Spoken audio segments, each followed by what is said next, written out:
And we are back. Yes. Yeah. Almost got it in time. We'll get it next time. So, we had ourselves game one between Startail Life and Acer MMA. And it was a hard-fought battle, but in the end, the win went to the Zerg, as his opponent's broodlords started battering down his opponent's last mining base, and it all went a bit wrong for the Terran. And while he had a decent-sized army, his opponent had the ability to reproduce. So, the next map is Neoplanet S. What do we reckon we're going to see on this one? So a lot of aggressive paths, man. This could be very interesting to see. Very interesting. Right. In that case, what I'm going to do is I'm going to transition into the game. It's all set up and looking pretty. And we can start playing it in... Oh, hang on a sec. Let me just get rid of this Skype pop-up window, which is going to irritate me if I don't.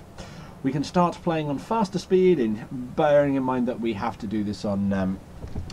we have to do this slightly separately because it's an older game, and the game won't allow us to watch it together. So we're just going to watch it separately, and hopefully we'll keep ourselves in time. In any case, we will start recording it. Start playing in 3, 2, 1, go! So, in the top right, fresh from the last game, having beaten down his opponent in a grueling 37-minute match, it's Startail Life. It indeed is. But, cross position from him, the turn with the panda skin, or the panda thingy, MMA looking for a comeback. Yeah. And that's the decal, yeah, sorry. I love the decals actually on this, and I have to admit, I mean, how did you choose your decal when you were playing? What my decal is? Yeah, how did you pick it? What made you go, I'm gonna pick this one? I don't know. I guess how special, how different it looks from all the others. What have you got then? I think for Protoss, I have gotten the skull thing. Oh. For Zerg, I've gotten quite a standard Zerg thing, and for the Terran, I have got the Terran sign, which is quite different than a lot of the others. Yeah.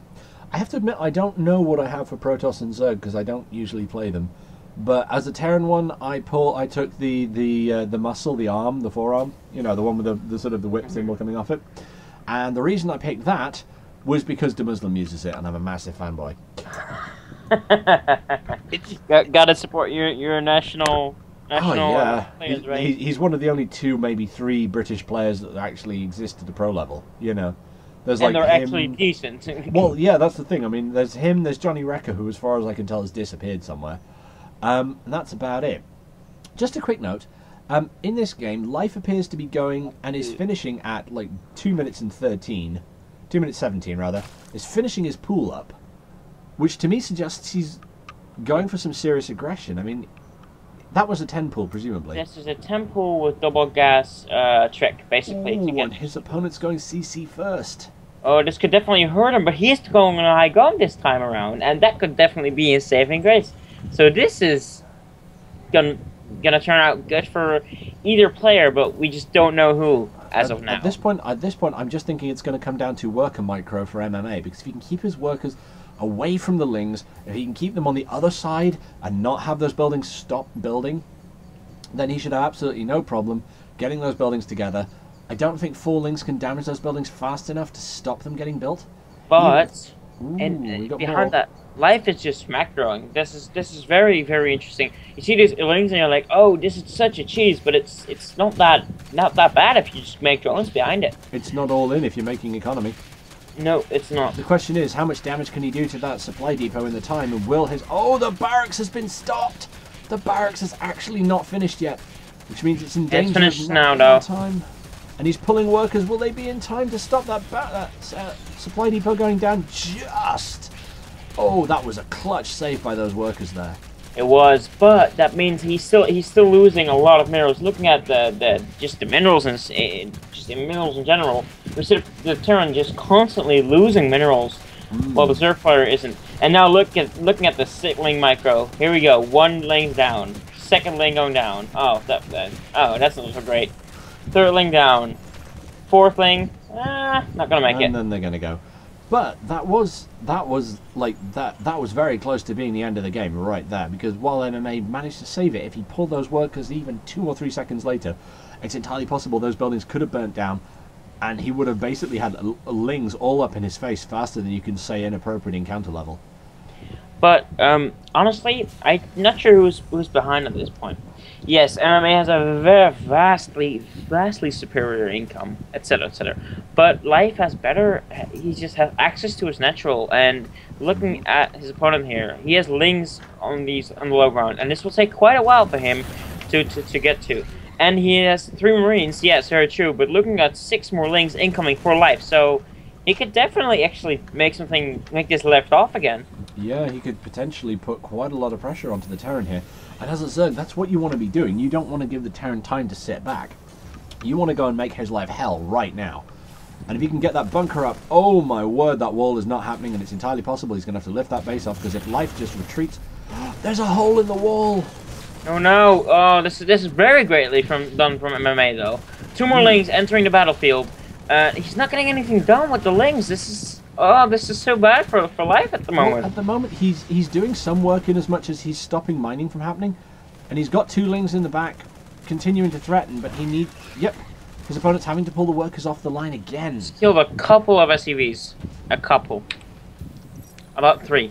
2. So 2 workers killed and 1 Marine, I think, right? Yeah, that sounds about right.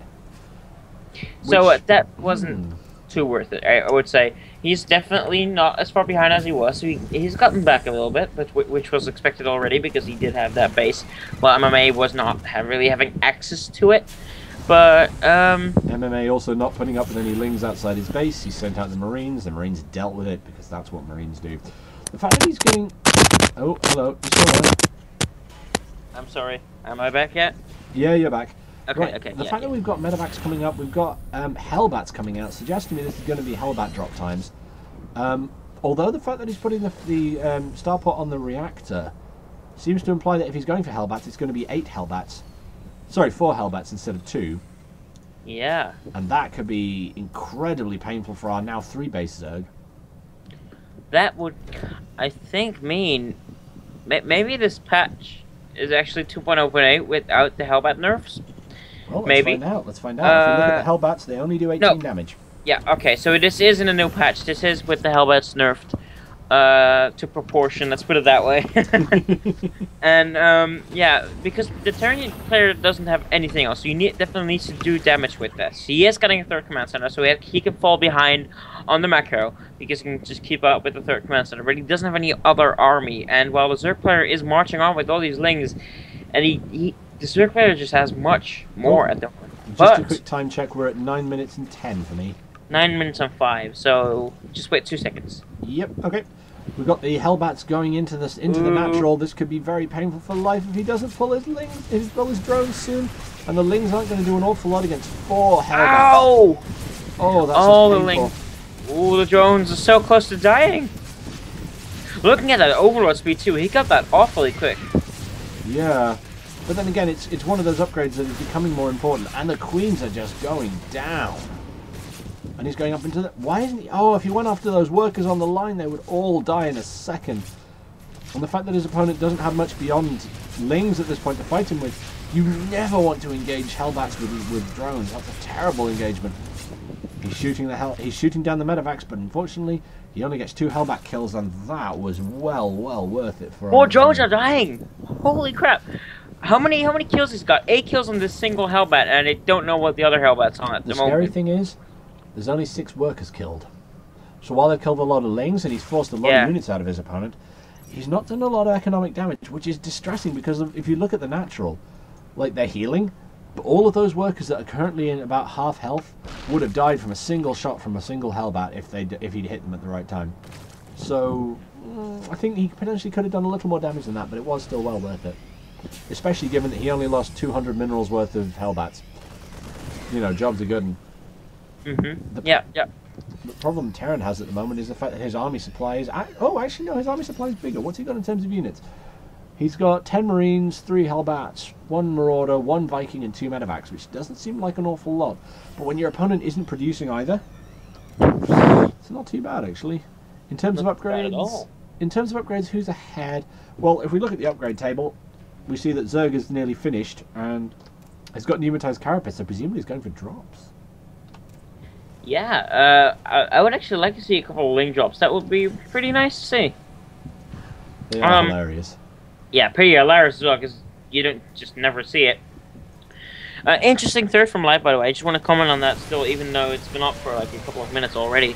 Normally, what you want as a Xerxes player, I think, to take third right down there, because it's easier to catch drops, but also it's slightly more spread out, and it's further away from your Terran opponent, really depending on what base he'll take, though. So, yeah. Combat Shield gonna hit, so I think he's gonna try and hit the Combat Shield +1/+1 timing with this. And his opponent now going for +2 armor and Baneling speed, and this is the point at which Life is looking at his choice of third and going, I'm glad I went for this one and not that one. Life, however, trying to set up a flank, and if he can pull this one off, it'll be brutal. But that one Widowmine could damage his own units a lot, MMAs that is. Yeah. But he just doesn't have many links at the moment. Oh, and there's a Ling run by into the third. This could definitely do some harm, but no, it gets shut down completely. Just a quick time check at 13:35. 13:34 now. Cool. I'll just carry on then. Oh, that's almost a hit on the Widowmine. Just couldn't get any. Yeah. The links were slightly too quick. And one Marine menacing a couple of workers on the bottom right. The worker trying to become an extractor. There we go. That one trying to become the base, however, is not going to get very far because there's a Marine standing in the way. Boom. Yeah. MMA pushes in. The Overlord goes down. The Banelings are waiting. The Banelings are pulling back. Banelings almost have Baneling speed. He wants to wait for that Baneling speed. Now he can actually do something with them. But we can say that Life's lost a lot of Lings in that run by, but he's bought himself so much time with this. And while his opponent has crept up and is trying to get past this Overlord, which is desperately trying to escape, supply blocking Life so hard.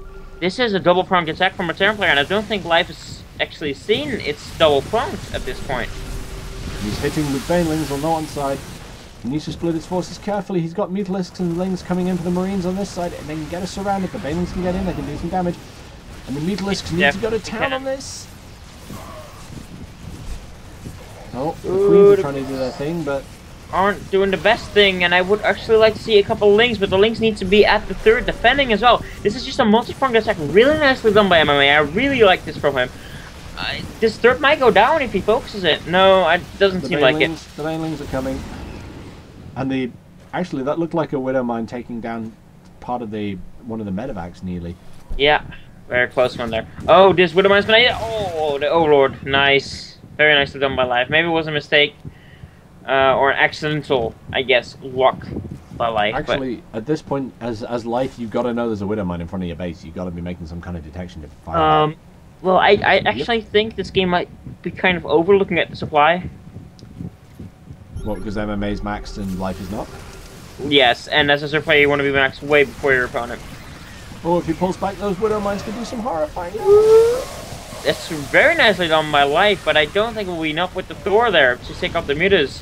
And just no Lings. Well, there are a couple, and he might be able to pull back his opponent with it, because his Lings do have 2-2, or at least soon enough. The Thor does get taken out, and he seems like he's getting pushed back. How on earth did this happen? Nope, more Marines and Widowmines coming up to support, medevacs behind them. This is a dicey place for our Zerg player, because if he doesn't get this right, bang, bang, bang, that's all 3 Widowmines taken down. He's now making Banelings. And while this is happening, the Terran player is putting up a 4th, a planetary, just above his natural. And this is the annoying thing about Terran. You can keep making bases while pushing, and the Zerg will not know. This is so aggravating as a Zerg player. It must be, at least. The Zerg does have a 3 economy despite everything, so he should be able to hold on just for now. He has a couple of Banelings, but this is a big army already. Again. Yeah. And that Mutalisk taking a shot from the Widowmine there. The question is, will he be able to do some nice hits with these ones? Oh, the Widowmine's doing some horrifying damage there, but unfortunately, it wasn't the bulk of Life's forces. And he's trying to push. Oh, Life's force might get taken down, and that would definitely mean bad things for him. Oh, these Marines do get killed in the end there, but a very nice splitting from him so far. That's the joy of it. It's cost efficiency is the name of the game. Question is, will he be able to move those medevacs back before they get killed by mutas? No. He's still got, again, more Marines, more medevacs, more Widowmines moving up from the Terran base. Gonna We need got to an do something engagement special. here, and oh, it seems like he might be able to do some damage. No, maybe not. Okay, gonna pull back. Just Life's trying to extend this. The more units he gets, the bigger chance he has. Because Baneling can get bigger hits, etc., etc., etc. The problem is there's a second prong coming in from harassment from the Terran player, coming in to hit the south as hard as he can. And that's not just harass, that's an entire army full of units, and I don't think Life can defend at 2 points at this very moment. He GG's out of the game, because, I mean, that was quite... He was just getting picked apart slightly there. Yeah. That was quite a convincing win from MMA there. Beautiful stuff. We do like... And it's nice to see that, you know, Life isn't one of those players that, like, while he's really good, he's not unbeatable, and I like the fact that it's possible to win against him. You know? Because I know there was this time when it's like, Life has entered the tournament, everyone else just is lost now. Whereas now, you know, Stardust managed it, MMA's managed it here, it is possible to beat him. And while it's difficult because he's damn good... I mean, I still couldn't beat him, let's put it that way. That's all that matters for me. Oh, you know what? I would be honoured to have my ass kicked by Life. Yeah. Like, of any of the pros. That's actually something that I love the fact that they do in... what's the word? That they do in, like, not tournaments, but, like, exhibitions and so on, where, you know, you can just go and get your ass... Like, somewhere like DreamHack, actually, when they're not doing the tournaments. You can have your ass kicked by a pro. Yeah. And you probably will. You know, I mean, they're good enough if you're going to take on most participate, people. Yeah. But no, there was a DreamHack when I went there was a stand with a couple of computers on it, and there were just, like, not massively high-level pros, but there were professional players who would turn up, and if you beat them, you won something. Yeah, that's very nice. And it's not really for the winning then, it's just for the playing against professional gamers at that point. And if you happen to win, then so be it, you know. Yeah, I would have I'm going to call the recording here on number 2. We'll see what happens after that. See you guys soon.